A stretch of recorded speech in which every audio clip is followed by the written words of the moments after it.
اما بعد فاعوذ باللہ من الشیطان الرجیم بسم اللہ الرحمن الرحیم والعصر ان الانسان لفی خسر الا الذین آمنوا وعملوا الصالحات وتواصوا بالحق وتواصوا بالصبر۔ صدق اللہ العظیم و صدق رسولہ النبی الکریم الامین المکین الرؤوف الرحیم۔ ان اللہ وملائکتہ یصلون علی النبی یا ایہا الذین آمنوا صلوا علیہ وسلموا تسلیما۔ اللہم صلی علی سیدنا و مولانا محمد وعلی آل سیدنا و مولانا محمد وبارک وسلم وصلی علیہ۔ الصلاۃ والسلام علیک یا رسول اللہ، الصلاۃ والسلام علیک یا حبیب اللہ، الصلاۃ والسلام علیک یا نبی اللہ، الصلاۃ والسلام علیک یا خیر خلق اللہ۔ تمام تعریفیں اللہ تبارک و تعالیٰ کے لیے ہیں، جو خالق کائنات بھی ہے، مالک شش جہات بھی، جو احد بھی ہے، صمد بھی ہے، جس کی شان لم یلد بھی ہے ولم یولد بھی۔ لا تعداد ہدیہ درود اسلام بارگاہ سید الانام، شفیع رحمت، والی امت، شاہ خوباں، جان جانا، شہنشاہ حسینہ، سید سروراں، سیاہ لامکاں، تتیمہ دوراں، سرخیل زہرہ جمالہ، رازدان ما اوہا، شاہد ما طغا، صاحب علم نشرہ، معصوم آمنہ، احمد مجتبیٰ، حضرت محمد مصطفیٰ صلی اللہ علیہ وآلہ وصحبہ وبارک وسلم کی دربار ناز میں اپنی عقیدتوں، ارادتوں، محبتوں کا خراج پیش کرنے کے بعد، عزیزان محترم، آج کی یہ محفل پاک درس قرآن، درس حدیث، درس تصوف کے حوالے سے منعقد ہو رہی ہے۔ آج جو عنوان میرے ذمہ لگایا گیا ہے وہ آپ لوگوں نے پڑھا ہوگا کہ صلہ رحمی کے فوائد کیا ہیں اور قطع تعلقی کے نقصانات کیا ہیں۔ عزیزان محترم، یقیناً جو لوگ دین کی معاونت کرتے ہیں اللہ تعالیٰ کو وہ بڑے پسند ہے۔ ڈاکٹر راشد صاحب کی یہ کوشش ہوتی ہے کہ آپ لوگ تشریف لائیں اور دین سے مستفید ہوں۔ میرے آقا کریم صلی اللہ علیہ وآلہ وسلم نے ارشاد فرمایا کہ جب کوئی دینی محافل میں بندہ کوئی شریک ہوتا ہے، مسند ابو یعلیٰ کی حدیث پاک ہے، تو اس کی ایک دین کی مجلس 20 لاکھ بری محافل کا کفارہ ہوتی ہے۔ اور میرے آقا کریم صلی اللہ علیہ وسلم نے فرمایا، کنز الاموال کی حدیث پاک ہے، میرے آقا کریم صلی اللہ علیہ وآلہ وسلم فرماتے ہیں کہ جب کوئی بندہ کسی دینی مجلس میں جاتا ہے، اٹھنے سے پہلے پہلے عرش پر اعلان ہوتا ہے، فرشتوں اعلان کر دو جو میرے محبوب کی امتی دینی مجلس میں گئے ہیں، میں نے سب کے لیے بخشش کا پروانہ جاری کر دیا۔ تو ظاہر سی بات ہے، جو بندہ ایک تحریک چلاتا ہے کہ ایسی مجلس ہو جہاں لوگ آئیں اور فیوز و برکات سے مستفید ہوں، تو یقیناً وہ ساری نیکیاں بانی محفل کے کھاتے میں جاتی ہیں۔ جیسے حدیث پاک ہے، ترمذی، ابن ماجہ، نسائی اور دارمی شریف کے اندر یہ حدیث پاک ہے کہ حضرت ابو درداء رضی اللہ تعالیٰ عنہ کے پاس دمشق کے اندر ایک مدینہ سے صحابی تشریف لائے، تو حضرت ابو درداء رضی اللہ تعالیٰ عنہ سے عرض کی کہ حضور، میں آپ کے پاس شہر مدینہ سے اس لیے آیا ہوں کہ آپ محبوب علیہ السلام کی احادیث پاک بیان کرتے ہیں، میں حدیث رسول صلی اللہ علیہ وسلم کو سننے کے لیے آیا۔ آپ نے فرمایا تیرے آنے کا اور کوئی مقصد نہیں، کوئی تجارت کے لیے تو نہیں آیا تھا؟ انہوں نے کہا نہیں، میں تجارت کے لیے نہیں آیا تھا، صرف ایک علمی حلقے میں شامل ہونے کے لیے محبوب کریم صلی اللہ علیہ وسلم کی حدیث پاک کو سننے کے لیے آیا ہوں۔ آپ نے فرمایا، میرے آقا علیہ الصلوۃ والسلام نے ارشاد فرمایا، جب کوئی طلب دین کے لیے چلتا ہے، کسی دینی مجلس میں جاتا ہے، وہ طالب علم ہوتا ہے یا دین کی تڑپ اور طلب رکھنے والا ہوتا ہے، جب وہ گھر سے نکلتا ہے، جیسے ہی وہ رستہ اختیار کرتے ہیں، اللہ اس کے لیے جنت کے رستے کھول دیتا ہے اور فرشتے اس کے لیے پر بچھاتے ہیں۔ اور میرے آقا علیہ الصلوۃ والسلام نے فرمایا کہ العلماء ورثۃ الانبیاء، یہ جو عالم ہوتے ہیں یہ انبیاء کے دین کے وارث ہوتے ہیں۔ اور جب کوئی دینی تڑپ لے کے بندہ جاتا ہے، اس میں آپ حدیث کی شرح کو پڑھ لیں تو ضروری نہیں کہ وہ مدرسے کا طالب علم ہو، جو بھی دین کی تڑپ اور طلب لے کے چلتا ہے، فرشتے اس کے قدموں کے نیچے پر بچھاتے ہیں۔ زمین و آسمان کی ساری مخلوقات، مچھلیاں سمندر میں پانی میں رہ کے اس کے لیے بخشش کی دعا اور مغفرت کی دعا کرتی رہتی ہیں۔ تو اگر آپ لوگ یہ نیت بنا لیں کہ ہم مجلس میں جا رہے ہیں محبوب علیہ الصلوۃ والسلام کا ذکر سننے کے لیے، تو جیسے ہی آپ گھر سے نکلیں گے، اللہ تبارک و تعالیٰ کے خصوصی برکات کا فیضان جاری ہو جاتا ہے۔ تو عزیزان محترم، سورہ والعصر کی تلاوت کرنے کا شرف حاصل ہوا ہے۔ اللہ نے فرمایا والعصر، زمانے کی قسم۔ اب اس میں مختلف تفاسیر ہیں۔ ایک تفسیر یہ بنتی ہے والعصر، قسم ہے زمانے کی۔ ایک تفسیر یہ بنتی ہے وقت عصر کی قسم ہے۔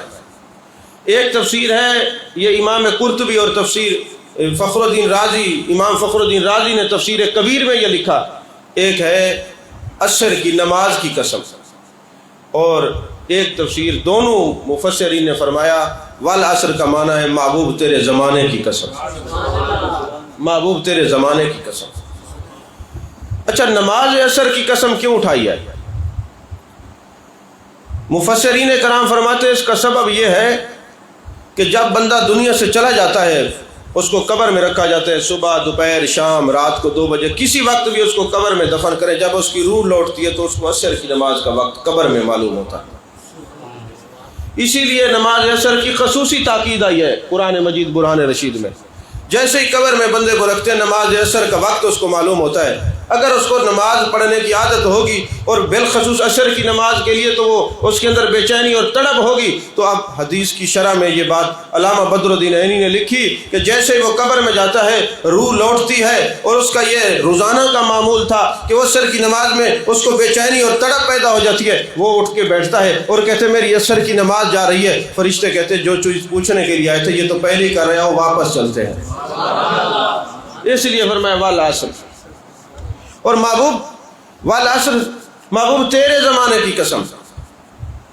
سیاسی تک کی حدیث پاک ہے کہ زمانے کو برا نہ کہا کرو۔ جیسے بیٹھتے ہیں نا ہم لوگ، پتہ نہیں ہوتا یار زمانہ بڑا خراب تھی، یار زمانہ بڑا برا ہو گیا، کہتے ہیں نا، تو فرمایا زمانے کو برا نہ کہو۔ محبوب علیہ الصلوۃ والسلام فرماتے زمانہ میں خود ہوں اور قیامت تک میرا زمانہ ہے۔ اب جو لوگ روز نئی نئی ڈیفینیشنز اور تعریفات لے کے آتے ہیں، ان سے پوچھو نا کہ بدعت کی تعریف ہے، وہ کہتے ہیں جو چیز حضور کے زمانے میں نہ ہو بدعت کہلاتی ہے۔ اب کس کا زمانہ ہے؟ یہ محض علمی بات ہے، اگر آپ سمجھ جائیں تو زبردست ہوگا۔ تو بدعت کی تعریف یہ ہوتی ہے ہر وہ نیا کام جو سنت کو مٹائے۔ اگر یہ تعریف کر دیں ہر وہ نئی چیز جو نبی پاک صلی اللہ علیہ وآلہ وسلم کے زمانے میں نہ ہو بدعت ہے، تو پھر آپ بھی تو نہیں تھے۔ تو اس لیے ماننا پڑے گا ہم نے جو اپنی اصطلاحات خود گھڑ رکھی ہیں وہ اصطلاحات نہیں ہیں، وہ اہل علم نے جو ڈیفینیشنز اور تعریفات مقرر فرمائی ہیں کہ بدعت کیا ہے، سنت کیا ہے، شرک کیا ہے، ان کو دیکھا جائے گا، ان کو جانچا جائے گا۔ تو فرمایا محبوب تیرے زمانے کی قسم، اب قیامت تک محبوب علیہ الصلوۃ والسلام کا زمانہ چلے گا۔ اسی لیے میرے آقا علیہ الصلوۃ والسلام نے فرمایا وَمَن لَمْ يَرْحَمْ صَغِيرَنَا وَلَمْ يُوَقِّرْ كَبِيرَنَا فَلَيْسَ مِنَّا، جو اپنے سے چھوٹے کا احترام نہیں کرتا، چھوٹے کی شفقت سے پیش نہیں آتا، اپنے سے بڑے کا احترام نہیں کرتا، فَلَيْسَ مِنَّا، وہ ہمارا نہیں ہو سکتا۔ جو ہمارا ہوگا اس کی نشانی یہ ہوگا کہ اپنے سے عمر کے جو چھوٹے لوگ ہیں ان پر شفیق ہوگا، جو عمر کے بڑے لوگ ہیں ان کا احترام کرنے والا ہوگا۔ یہی وجہ ہے امام فخر الدین رازی نے تفسیر کبیر میں لکھا کہ ایک وقت تھا کہ بغداد کے اندر ایک آدمی روٹیاں بیچ رہا تھا اور کہہ رہا تھا لوگوں مجھ سے روٹی لے لو، تازی روٹی جو ہے وہ 1 روپے کی ہے، باسی روٹی 2 روپے کی ہے۔ تو کسی آدمی نے اس کو پکڑا اور کہا یار عجیب آدمی ہے، تیرا دماغ تو خراب نہیں ہے، ہمیں تو مجنون لگتا ہے، تازی روٹی تو مہنگی ہوتی ہے اور باسی سستی ہوتی ہے، یہ تو الٹ چل رہا ہے۔ اس نے کہا مجہول یا میں مجنون میں نہیں ہوں، تم ہو، تمہیں نہیں پتا۔ محبوب نے فرمایا ہے کہ یہ میرا زمانہ ہے، اللہ نے زمانے کی قسم اٹھائی ہے، والعصر، محبوب تیرے زمانے کی قسم۔ تو یہ جو تازی روٹی ہے اس کو زمانہ مصطفیٰ صلی اللہ علیہ وسلم میں وقت تھوڑا ملا ہے، جو باسی ہے اس کو وقت زیادہ ملا ہے، اس لیے میں مہنگی بیچ رہا ہوں۔ یہی وجہ ہے کہ چھوٹے پر شفقت کا حکم اس لیے ہے کہ اس کو زمانہ مصطفیٰ صلی اللہ علیہ وآلہ وسلم میں وقت تھوڑا ملا ہے، اور جس کی عمر زیادی ہے اس کو اس زمانے میں وقت گزارنے کا وقت زیادہ ملا ہے، اس لیے اس کا احترام لازم ہے۔ عزیزان محترم، ان الانسان لفی خسر، اللہ فرماتا ہے بے شک انسان خسارے میں ہے۔ ایک تفسیر والعصر کی خود میرے آقا علیہ السلام نے بھی فرمائی ہے، فرمایا ان الانسان لفی خسر سے مراد ابو جہل ہے، کہ ابو جہل خسارے میں ہے۔ الا الذین آمنوا سے مراد سیدنا صدیق اکبر رضی اللہ تعالیٰ عنہ، وعملوا الصالحات سے مراد سیدنا فاروق اعظم رضی اللہ تعالیٰ عنہ، وتواصوا بالحق کہ جو سے مراد حضرت عثمان غنی رضی اللہ تعالیٰ عنہ، وتواصوا بالصبر سے مراد حضرت مولا کائنات حضرت علی کرم اللہ وجہ الکریم۔ یہ کسی مفسر نے تفسیر نہیں کی، یہ محبوب علیہ السلام نے خود تفسیر فرمائی ہے۔ ان الانسان لفی خسر، بے شک انسان خسارے میں ہے۔ خسارہ کہتے کس کو ہے؟ کسی نے مولا کائنات حضرت علی کرم اللہ وجہ الکریم سے پوچھا حضور یہ خسارہ کس کو کہتے ہیں؟ فرمایا جو آدمی یہ سمجھ لے میری عمر بڑھ رہی ہے وہ خسارے میں ہے۔ آج آپ دیکھیں جس کے پاس بیٹھے وہ کہتے ہیں جی میری عمر زیادہ ہو رہی ہے، کہتے ہیں، لیکن مولا علی فرماتے عمر تو کم ہو رہی ہے، زندگی کا ایک دن اور کم ہو گیا، ایک دن اور کم ہو گیا۔ جس کو یہ محسوس ہو جائے یا معلوم ہو جائے کہ میری عمر کم ہو رہی ہے وہ خسارے میں نہیں ہے، جس کو یہ ذہن میں بیٹھ جائے میری عمر بڑھ رہی ہے وہ خسارے میں ہے۔ تو بغداد میں ایک شخص برف بیچتا تھا، وہ برف بیچنے والا عام آدمی نہیں تھا، محدث تھا، بہت بڑا محدث تھا۔ تو وہ کہتا میں سوچتا رہتا تھا کہ یہ خسارہ ہوتا کیا ہے، خسارہ کہتے کس کو ہے؟ تو سوچتے سوچتے نا ایک دن میں گیا تو ایک آدمی برف بیچ رہا تھا، جو برف بیچنے والا تھا وہ بھی عام آدمی نہیں تھا، محدث تھا، اور جو سوچتا تھا کہ خسارہ کس کو کہتے وہ بھی بہت بڑا عالم تھا، محدث تھا۔ کہتے مجھے بات یہ سمجھ آئی کہ جب میں ایک برف بیچنے والے کے پاس گیا تو وہ ایک نعرہ لگا رہا تھا ارحمو ارحمو ارحمو، مجھ پر رحم کرو، میں یذوب و راس مال ہی، میرا یہ جو منافع ہے پگھل رہا ہے، اگر تھوڑی دیر بعد یہ برف پانی بن گئی تو پھر اس کو کون خریدے گا، جلدی کرو مجھ سے خرید لو تاکہ مجھے راس و مال بچ جائے، مجھے منافع حاصل ہو جائے۔ تو میں نے اس دن سمجھا کہ اس کا جس طرح زندگی کا جس طرح اس کی برف پگھل رہی ہے نا، پانی بن رہی ہے، اسی طرح ہماری زندگی کی جو برف ہے وہ بھی پگھل رہی ہے۔ ہم تبھی خسارے سے بچ سکتے ہیں جب ہم لوٹ کر اپنے رب کی بارگاہ میں آ جائیں۔ اور خود مولا کائنات حضرت علی کرم اللہ وجہ الکریم نے مثال دی، فرمایا یہ ہاتھ کی جو چکی ہوتی ہے نا، پرانے زمانے میں جو عورتیں چکی چلاتی تھی، آج بھی دیہاتوں میں وہ پرانی چکی آٹا پیسنے والی رکھی ہوئی ہیں، تو فرمایا جو اس کے اندر گندم ڈالتے ہیں نا اس کے درمیان میں کلی ہوتی ہے ایک، اس کو عربی میں وتد کہتے ہیں، تو فرماتے ہیں جو دانہ اس کے ساتھ جڑا رہتا ہے نا، سائڈ پہ نہیں جاتا تو وہ پیستا نہیں ہے، آٹا نہیں بنتا، اور جو چلا جاتا ہے اس سے ہٹ جاتا ہے، اس کلی سے وہ پیس جاتا ہے۔ فرمایا اب تم نے اگر زمانے سے پسنے کے لیے بچنا ہے تو الا الذین آمنوا، محبوب علیہ السلام کا دامن پکڑ لو۔ اب بچنے کے لیے تمہیں چاہیے الا الذین آمنوا، وہ لوگ خسارے میں نہیں ہیں جو محبوب علیہ السلام پر ایمان لائے، اور ایمان لانا اتنی بڑی نعمت ہے، ایمان پر رہنا اتنی بڑی نعمت ہے، ایماندار ہونا اتنی بڑی نعمت ہے۔